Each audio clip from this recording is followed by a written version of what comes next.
रावणाने काबीज केलंय तुला. होय, तुझ्यातल्या रावणाने काबीज केलंय तुला. जो प्रत्येक वेळेस तुझ्यावर आरूढ होऊन बसतो आणि मग तू काय करून बसतोस ना, हे तुझं तुलाच कळत नाही. मला आई म्हणतोस ना? आता तुझ्यातल्या रावणाचं दहन कसं करायचं ते सांगतो. शांतपणे ऐक. तू एखादी गोष्ट ठरवतोस, पण ती साध्य होत नाही ना, तेव्हा तुझ्यातल्या विचारांचा रावण आडवा येतो. तुला वाटतं तू एखाद्या गोष्टीत यश संपादन करू शकतोस, पण तू सातत्य ठेवत नाहीस, तेव्हा तुझ्यातला रावण आडवा येतो. तू झोपेत स्वप्न पाहतोस आणि जागेपणी मात्र झोपी जातोस ना, तेव्हा तुझ्यातला रावण आडवा येतो. अरे हा रावण रावण म्हणजे तरी काय रे?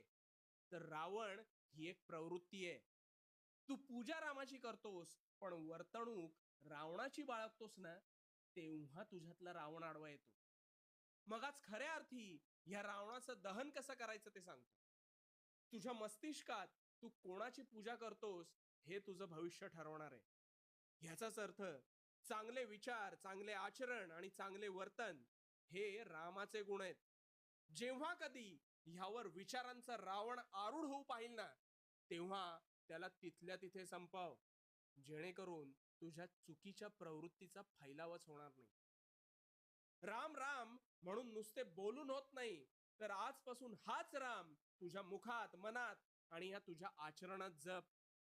थोडक्यात सांगतो, काय चांगलं आणि काय वाईट हे तुला चांगलं कळत असतं, पण तरी तू रावण रूपात अवगुणांच्या स्वाधीन होतोस.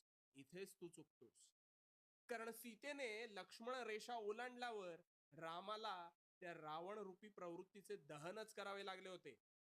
त्यामुळे जिथे जिथे तुला वाटेल तू तुझी लक्ष्मण रेषा ओलांडतोयस, तिथे तिथे तुझ्यातला राम जागृत ठेव आणि त्याच क्षणी त्या रावणाचं दहन कर.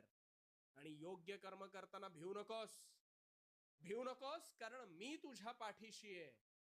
भिवू नकोस, मी तुझ्या पाठीशी आहे.